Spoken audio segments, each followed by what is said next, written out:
नमस्कार,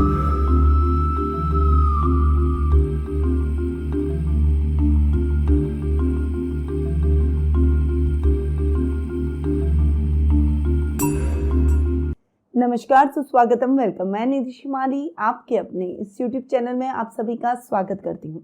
आज मैं आपके सामने कर्क राशि वालों का नवंबर माह का मासिक राशिफल लेकर उपस्थित हुई हूँ। और सबसे पहले जान लेते हैं इस माह में आने वाले कुछ विशेष त्योहारों के बारे में। सबसे पहले बात करते हैं 2 नवंबर को अक्षय नवमी की, जिसे हम आंवला नवमी के नाम से जानते हैं। 8 नवंबर को कार्तिक पूर्णिमा आ रही है और गुरु नानक जयंती भी इसी दिन मनाई जाएगी। साथ ही देव दीपावली का दिन भी यही रहता है, यानी इस दिन देवताओं की दीपावली होती है। इस दिन भगवान विष्णु चतुर्मास की योग निद्रा से वे जागृत होते हैं और इस दिन विधि विधान से देवताओं के द्वारा भगवान विष्णु और माँ लक्ष्मी का पूजन किया जाता है और इस दीपावली को मनाया जाता है। 16 नवंबर को काल भैरव जयंती मनाई जाएगी। अब बढ़ते हैं आगे और जान लेते हैं इस माह के ग्रह गोचर की स्थिति के बारे में। सबसे पहले बात करते हैं ग्रहों के राजा सूर्य की, जो कि वर्तमान में अपनी नीच की राशि तुला में विराजमान है और 16 नवंबर को वे अपनी सम राशि वृश्चिक में प्रवेश करेंगे। वहीं बुध ग्रह की अगर बात करें तो वे वर्तमान में अपनी सम राशि तुला में विराजमान है और 13 नवंबर को वे अपनी शत्रु राशि वृश्चिक में प्रवेश कर जाएंगे। मंगल ग्रह की अगर बात करें तो वे वर्तमान में अपनी अति शत्रु राशि मिथुन में विराजमान है और 13 नवंबर को वक्री अवस्था में वृषभ राशि, जो कि उनकी शत्रु राशि है, उसमें पश्चिगामी होकर विराजमान होंगे। गुरु ग्रह की बात करें तो वे इस पूरे माह स्वग्रही होकर अपनी ही राशि मीन में विराजमान रहेंगे। शुक्र ग्रह वर्तमान में अपनी खुद की राशि तुला में स्वग्रही होकर विराजमान है और 11 नवंबर को वे अपनी शत्रु राशि वृश्चिक में प्रवेश करेंगे। शनि ग्रह की अगर बात करें तो वे इस पूरे माह अपनी ही राशि मकर में स्वग्रही होकर विराजमान रहेंगे। राहु मेष में और केतु तुला में, जो कि इनकी सम राशियां हैं, इसमें इस पूरे माह विराजमान रहने वाले हैं। तो ये है इस माह की ग्रह गोचर की स्थिति का हाल। और ग्रहों की ये जो उथल पुथल हो रही है, इसका क्या प्रभाव आपके इस माह पर पड़ने वाला है, उसके बारे में जान लेते हैं। तो शुरू करते हैं कर्क राशि वालों का नवंबर माह का मासिक राशिफल। सबसे पहले तो मैं आपको बता दूं कि ये जो मैं राशिफल आपको दे रही हूँ, ये चंद्र गणनाओं पर आधारित है और आपकी राशि और लग्न दोनों के हिसाब से समान रूप से प्रभावशाली भी है। तो सबसे पहले आपके राशि स्वामी की बात करते हैं, जो कि चंद्रमा, जो कि आपको भावुकता प्रदान करता है। तो ये माह आपके रिलेशनशिप को मजबूत करेगा। थोड़ा सा ओवर आप पॉजिटिव अपने रिलेशंस को लेकर हो जाएंगे, इसीलिए अपने रिश्तों में थोड़ा सा तालमेल और बैलेंस बनाकर रखें। इस समय जल्दबाजी में अपने कार्यों को न करें और भावुकता में तो बिल्कुल भी ना करें, क्योंकि प्रैक्टिकल लाइफ अलग होती है और भावुकता अलग होती है। रिश्तों में भावुकता अच्छी है, परंतु प्रोफेशनल लाइफ में भावुकता के कारण आप नुकसान की स्थितियां झेल सकते हैं। इसीलिए इस समय थोड़ा सा प्रैक्टिकल होकर चलेंगे तो आप अपने जीवन में ज़्यादा उन्नति कर पाएंगे। हालांकि डिसीजन कभी कभी गलत निकल सकते हैं, कभी कभी लोग आपको हर्ट कर सकते हैं, यानी चीट भी कर सकते हैं। इस समय रिश्तों में भी आपको निराशा झेलने को मिल सकती है और कभी कभी आप प्रोफेशनल लाइफ में भी परेशान हो सकते हैं। गुस्से और आवेश पर नियंत्रण रखना बेहद आवश्यक है, क्योंकि शनि की सप्तम दृष्टि आपके लग्नेश पर पड़ रही है। इसीलिए इस समय आपको बहुत ज़्यादा सतर्क होकर भी चलना पड़ेगा। अब बढ़ते हैं आगे और जान लेते हैं द्वितीय भाव यानी धन भाव के बारे में। धन भाव की यदि बात करें तो धनेश है सूर्य, जो कि अपने से तृतीय जाकर बैठे, आपके सुख स्थान में जाकर बैठे। हालांकि सूर्य नीच के हो रहे हैं, तो ये जो समय 16 नवंबर तक का रहेगा, ये समय आपके लिए धन संबंधी समस्याओं को उत्पन्न कर सकता है। डेली रूटीन के लाभ को प्रभावित कर सकता है, खासकर जो मेडिकल से संबंधित कार्य करते हैं, चाहे वो फार्मेसी का काम कर रहे हो, चाहे आप डॉक्टर हो, चाहे आपका खुद का कोई क्लिनिक हो, या इलेक्ट्रॉनिक का कोई आप व्यवसाय कर रहे हो, या बिजली के सामान का अगर आप कोई भी काम कर रहे हो, तो इन सभी क्षेत्रों से जुड़े हुए लोगों को फ्लक्चुएशन, उतार चढ़ाव और समस्याएं इस समय देखने को मिलेगी। परंतु आप निश्चिंत हो जाइए, ये कार्यकाल थोड़ा ही रहने वाला है। यानी 16 नवंबर को सूर्य राशि परिवर्तन करते हुए आपके पंचम भाव में जाकर विराजमान होंगे और अपने से चतुर्थ बैठेंगे। तो इस समय आपकी फाइनेंशियल कंडीशन वापस ठीक होती हुई दिखाई देगी। जो परेशानियां और उतार चढ़ाव अब तक आप झेल रहे थे उससे आपको मुक्ति मिल जाएगी। परिवार का साथ और सहयोग आपको भरपूर देखने को मिलेगा। जिन रिश्तेदारों से अब तक अनबन चल रही थी वो भी खत्म हो जाएगी। घर के बुजुर्गों का मार्गदर्शन आपको प्राप्त होगा और घर में कलह का वातावरण समाप्त हो जाएगा। जो अटके हुए काम हैं वे द्रुत गति से चल निकलेंगे और जीवन में समस्याएं थोड़ी सी कम होती हुई दिखाई देगी। कोर्ट कचहरी से संबंधित अगर आपके कोई मुकदमे परेशानियां चल रही है तो उसका निपटारा आपके पक्ष में जाएगा अगर इस समय फैसला होता है तो ये माह आपके लिए बहुत ही बढ़िया और सुखद समाचारों से भरा रहेगा। जो समस्याएं हैं वो समस्याएं जल्द ही समाप्त भी हो जाएगी। अब बढ़ते हैं आगे और जान लेते हैं तृतीय भाव के बारे में। तृतीय भाव के स्वामी हैं बुध, जो कि अपने से एक घर आगे जाकर बैठे हैं। बुध का अपने से एक घर आगे जाकर बैठना बहुत अच्छा आपके पराक्रम में वृद्धि कर रहा है। इस समय भाई बहनों का साथ और सहयोग भरपूर मिलेगा। पैतृक संपत्ति संबंधी विवादों का निपटारा हो जाएगा। आपकी इच्छाएं पूर्ण होगी। इस समय कोई बड़ा अटकाव वाला काम आपका संपन्न हो जाएगा और आप एकदम रिलैक्स होते हुए दिखाई देंगे। यात्राएं जरूर संपन्न होगी परंतु वो यात्राएं आपके लिए सुखद और मंगलमय रहेगी। इस समय अगर आप अपनी हॉबी को अपना प्रोफेशन बनाते हैं तो उसमें भी अच्छा खासा लाभ आप प्राप्त करेंगे। पर बुध 13 नवंबर को अपने सुख स्थान से आपके पंचम भाव में जा रहे हैं और पंचम भाव में फिर बुध पर मंगल की दृष्टि भी पड़ेगी क्योंकि बुध भी 13 नवंबर को चेंज हो रहे हैं और आपके लाभ भाव में जाकर वक्री होकर विराजमान हो रहे हैं। तो ये जो समय रहेगा उस समय आपको बहुत केयरफुल होकर चलना है। थोड़ा सा जल्दबाजी में डिसीजन ना लें, गुस्से और अग्रेशन पर नियंत्रण रखें और जो बात आप सावधानी से मीठे बोलों के साथ बोल सकते हैं उसमें कड़वा बोलने की आवश्यकता नहीं है। स्ट्रेट फॉरवर्ड बहुत हो जाएंगे जिससे आपका व्यक्तित्व थोड़ा सा बिगड़ता हुआ दिखाई देगा और लोगों को आपका व्यक्तित्व नेगेटिव लगेगा। इसीलिए सौम्यता के साथ, विनम्रता के साथ बातों को थोड़ा सा मोड़ कर भी कहा जा सकता है। इससे अगला हर्ट भी ना हो और उसे आपकी बातें समझ में भी आए, क्योंकि अल्टीमेटली तो हमारा ये रहता है ना कि हम अगर किसी को कोई बात कहते हैं या एडवाइस देते हैं तो हम चाहते हैं कि वो व्यक्ति उस एडवाइस को स्वीकार करे, अपने जीवन में उतारे, उसे हमारी बात समझ में आए। तो बात समझाने के कई तरीके हैं, उन तरीकों पर आप विचार करें और अपने तरीके से थोड़ा सा परहेज कर लें तो समस्याएं स्वतः ही कम हो जाएगी। अब बुध जो कि आपके पराक्रमेश भी हैं, उसके साथ पे आपके द्वादश भाव के भी स्वामी हैं, यानी खर्च भाव के स्वामी हैं। अपने से पंचम जाकर बैठे हैं, बढ़िया बैठे हैं और 13 नवंबर तक वहीं बैठने वाले हैं आपके सुख स्थान में। तो द्वादश स्थान के हिसाब से आपको अच्छे रिजल्ट मिलेंगे। कर्ज की स्थितियां खत्म हो जाएगी। अगर आपने किसी को उधार दे रखा है तो वो व्यक्ति आपका उधार चुका कर जाएगा। कोई पैसा अटका हुआ है तो वो पैसा आपको पुनः प्राप्त हो जाएगा। तो बुध के ओवरऑल आपको रिजल्ट बहुत अच्छे मिलेंगे। जो खासकर जो आईटी फील्ड से जुड़े हुए हैं उनका कोई अटका हुआ काम निर्विघ्न संपन्न हो जाएगा। बाहर जाकर विदेशी कंपनियों के साथ कोलैबोरेट करके काम करना चाहते हैं या विदेश में काम कर रहे हैं तो वहां से आपको बहुत अच्छा लाभ प्राप्त होगा। पर बुध जब आपके पंचम भाव में चले जाएंगे तब द्वादश भाव का स्वामी अपने से षष्ठम जाकर बैठेगा। तो ये समय आपके लिए इतना अच्छा नहीं है। इस समय आपको बहुत केयरफुल होकर चलना पड़ेगा क्योंकि इस समय आपकी समस्याएं बढ़ सकती है। याददाश्त की प्रॉब्लम होना, काम करते करते भूल जाना, कामों में लापरवाही की वजह से नुकसान की स्थितियां देखना, इस समय वीजा की प्रॉब्लम भी उत्पन्न हो सकती है।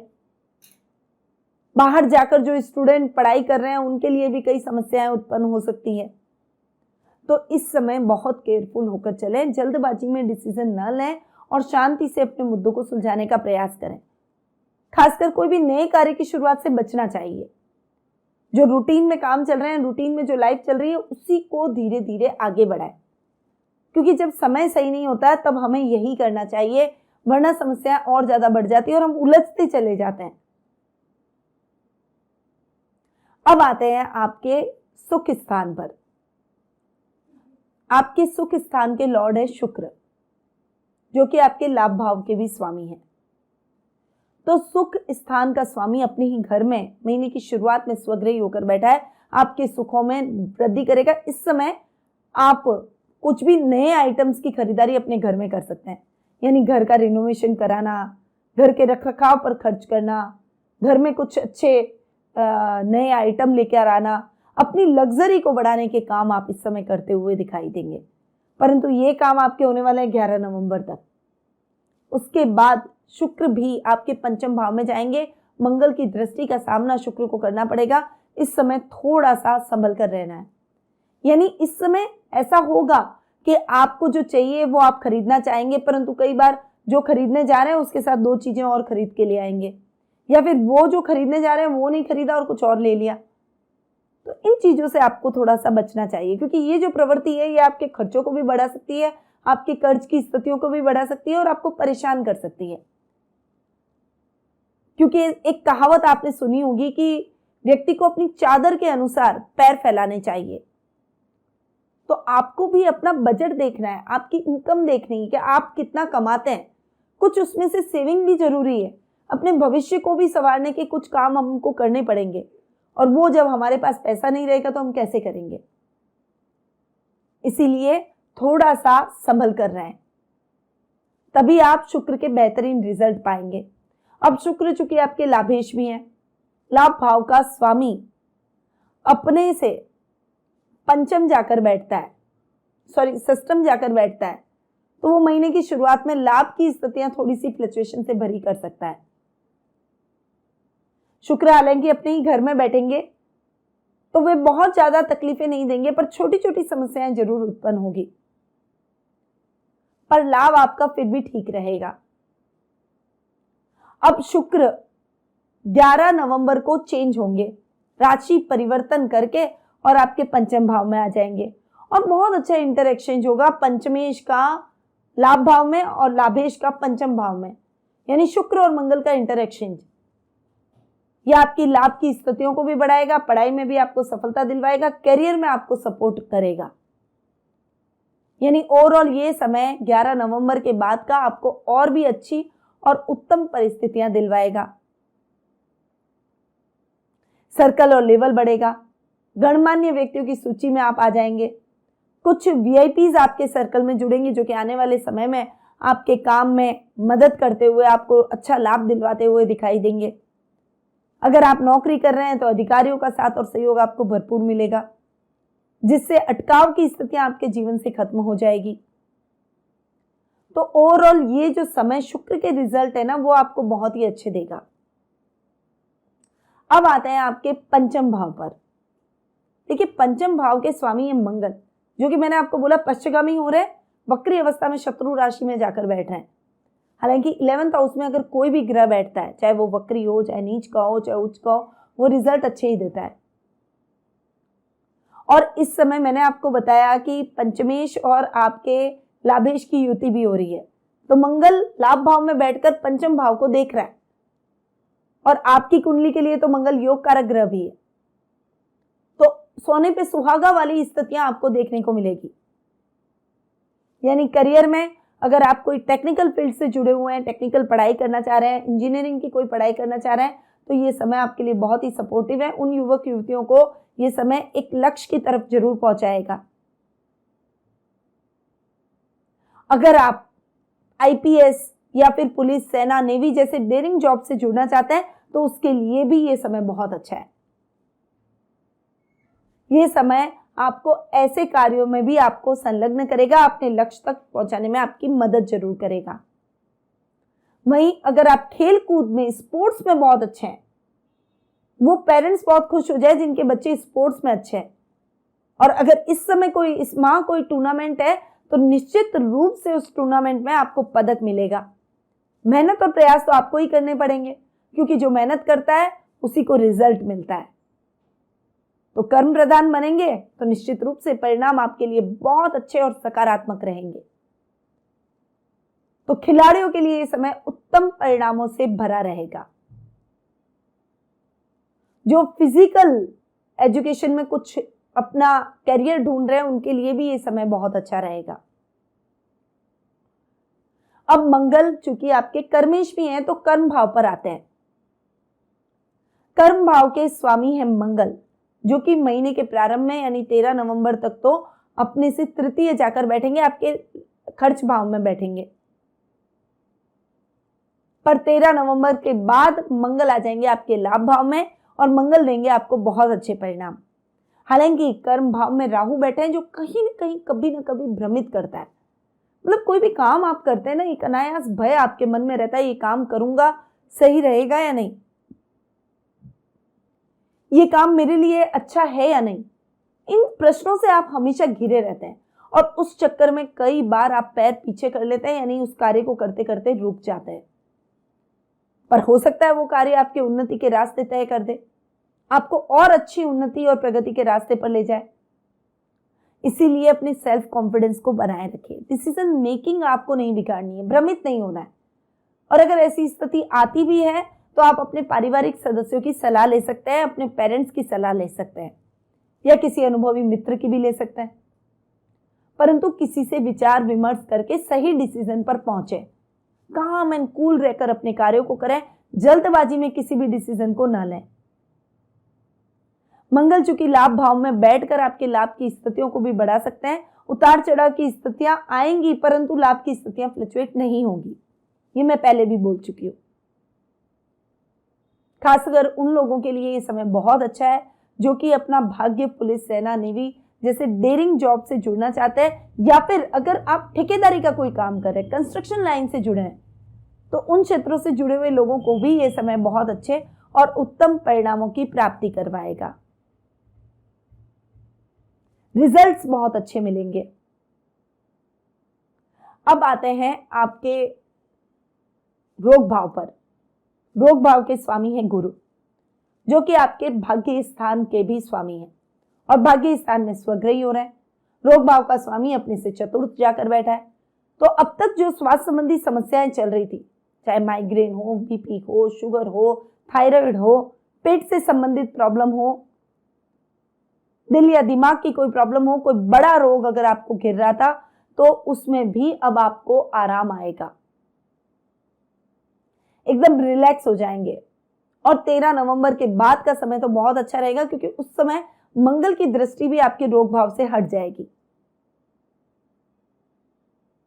और रोग भाव के स्वामी तो आपको उत्तम परिणाम दिलवाएंगे। इस समय शत्रु भी आपसे भयभीत होंगे,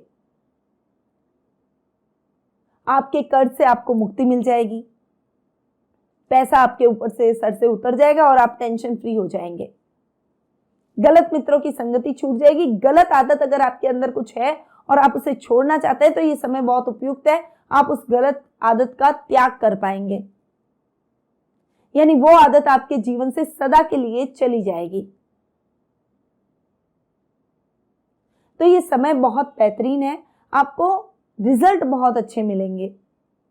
भाग्य स्थान का स्वामी अपने ही घर में स्वग्रही होकर बैठा है, बहुत शानदार परिणामों को आपको देखने को मिलेंगे। धर्म कर्म के कार्यों में आपकी रुचि बढ़ेगी। इस समय आध्यात्मिक भावों से भरे रहेंगे। यदि बहुत लंबे टाइम से अगर आप सोच रहे हैं कोई बड़ा अनुष्ठान करने का, तो ये समय आपको बड़ा अनुष्ठान करवा देगा जिससे मानसिक शांति की, पीस ऑफ माइंड की अनुभूति होगी। साथ ही अच्छे संस्कार आप अपने पारिवारिक सदस्यों में भी बांट पाएंगे। अगर आपके बच्चे हैं तो उन बच्चों में भी आपको ये संस्कार देखने को मिलेंगे। इस महीने शिक्षण व्यवसाय से जुड़े हुए लोगों को बहुत अच्छा लाभ और प्रसिद्धि प्राप्त होगी। आपके नेम और फेम में वृद्धि होगी। वहीं जो छात्र हायर एजुकेशन से जुड़े हुए हैं और बाहर जाकर शिक्षा प्राप्त करना चाहते हैं, उनके लिए ये समय बहुत ही अच्छा है। शिक्षा में आ रही बाधाएं, दिक्कतें, परेशानियां खत्म हो जाएगी और शिक्षा के नए नए आयाम आप तय करेंगे। तो गुरु के रिजल्ट बेस्ट देखने को मिलेंगे। अब आते हैं आपके सप्तम भाव पर, जहां बैठे हैं शनि और वे अपने ही घर में बैठे हैं, यानी सप्तमेश और अष्टमेश की बात करेंगे। और सप्तम भाव का स्वामी अपने ही घर में स्वग्रही होकर बैठा है, तो सप्तम भाव के हिसाब से शानदार परिणाम मिलेंगे। अब ये परिणाम किनको सबसे अच्छे मिलेंगे? किसान वर्ग को, और जो फल फ्रूट सब्जी से संबंधित काम करते हैं, दूध डेयरी से संबंधित काम करते हैं, उनके लिए ये समय बहुत बढ़िया है। हालांकि समय तो सबके लिए अच्छा है, पर इनको सबसे बेस्ट रिजल्ट मिलेंगे, उत्तम परिणामों की प्राप्ति होगी। तो इस समय आपने जो भी सोच रखा है अपने करियर से रिलेटेड, अपने काम से रिलेटेड, वो आप कर डालिए। आंखें बंद करके करेंगे तो भी आप उस कार्य में सफल होंगे। जीवन साथी के साथ मतभेद खत्म हो जाएंगे। अगर लव रिलेशनशिप में है तो आपको अपना मनचाहा लवमेट मिल जाएगा। अगर घर वाले सहमत नहीं हो रहे हैं तो घर वालों की सहमति भी आपके प्रेम के साथ होगी, यानी आप उन्हें मना पाएंगे। जो भी काम आपने अपने जीवन में सोचे हैं कि मुझे अब इस महीने ये कार्य करने हैं, तो इस महीने में जो काम आपने सोचे हैं वो जरूर पूरे होंगे। अब अष्टम भाव के हिसाब से भी शनि के रिजल्ट बहुत अच्छे हैं। गुप्त धन की प्राप्ति के स्रोत खुलेंगे। जीवन साथी से अच्छा लाभ प्राप्त होगा। उनके नाम से अगर आपने कोई इन्वेस्टमेंट किया है तो उस इन्वेस्टमेंट में भी अच्छा लाभ आप प्राप्त करेंगे। इच्छाएं पूरी होगी और महत्वाकांक्षाओं की तरफ आप एक कदम आगे बढ़ाएंगे। यात्राएं बहुत होगी, परंतु यात्राएं आपके लिए सुखद और मंगलमय रहेगी। इस समय बस अपने सामान का विशेष रूप से ध्यान रखें और किसी की मिथ्या बातों में, भ्रम में आने का प्रयास बिल्कुल भी ना करें। यानी कोई आपको भ्रमित करने का प्रयास करे तो थोड़ा सा सजग हो जाए। अपने बुद्धि और विवेक से जो भी कार्य करेंगे उसमें आप सफलता जरूर प्राप्त करेंगे। तो ये है नवंबर माह का कर्क राशि वालों का मासिक राशिफल। अब आते हैं और जान लेते हैं कुछ विशेष तिथियों के बारे में जो कि आपके लिए बहुत ही शुभ रहने वाली है। ये तिथियां हैं 1 तारीख, 2 तारीख, 5 से 11 तारीख, 14 से 20 तारीख, 24 तारीख और 24 से 29 तारीख। ये तारीखें आपके लिए बहुत ही शुभ और अच्छी रहने वाली है। इस समय आप अपने कोई भी मांगलिक कार्य, शुभ कार्य या फिर कोई भी इंपॉर्टेंट काम कर सकते हैं। अब आते हैं अशुभ तारीखों के बारे में जान लेते हैं जो कि आपके लिए ध्यान देने योग्य है। वो है 3, 4, 12, 13, 21 से 23 और 30 तारीख। इस समय आपको बहुत केयरफुल होकर चलना है। अब शुभ रंग की अगर बात करें तो इस माह आपको सिल्वर, सफेद, क्रीम शेड्स का उपयोग करना चाहिए। लाइट पेस्टल जो शेड्स होते हैं उनका आप ज्यादा से ज्यादा प्रयोग करें, क्योंकि ये रंग आपको सौम्यता प्रदान करेंगे, कॉन्फिडेंस लेवल को बढ़ाएंगे और उन्नति के रास्ते और अधिक बढ़ते चले जाएंगे। अब आते हैं उपाय पर। उपाय आपको क्या करने चाहिए? तो रोजाना गाय को गेहूं और गुड़ जरूर खिलाएं। भोलेनाथ और बजरंग बली की पूजा आराधना जरूर करें। भगवान शिव को दूध में तिल डालकर जलाभिषेक करें। प्रतिदिन सुबह माथे पर केसर का तिलक लगाकर अपने घर से बाहर निकले और विष्णु सहस्त्र नाम का पाठ आपको गुरुवार के दिन जरूर करना चाहिए। तो ये उपाय आप गुरुवार के दिन जरूर अपनाएं। इस महीने को आपको और उत्तम बनाना है, तो इन परिणामों को अगर आप अपनाएंगे तो ये आपको और अच्छे और उत्तम परिणाम देंगे। परंतु ये जो उपाय गोचर की स्थितियों के आधार पर बताया, अगर आप अपनी जन्म कुंडली के आधार पर कुछ उपायों के बारे में जानना चाहते हैं, कुछ समस्याएं हैं जिनके हल आप ढूंढ रहे हैं, या फिर अपने भविष्य से संबंधित आपके मन में कुछ प्रश्न हैं, तो टेलीफोनिक अपॉइंटमेंट और पर्सनल मीट के माध्यम से मुझसे जुड़ सकते हैं। अधिक जानकारी के लिए स्क्रीन पे दिए गए नंबरों पर जरूर संपर्क करें। अब मैं अपनी वाणी को यहीं विराम देती हूँ। स्वस्थ रहिए, व्यस्त रहिए, मस्त रहिए और सदैव मुस्कुराते रहिए। जय श्री राधे कृष्णा।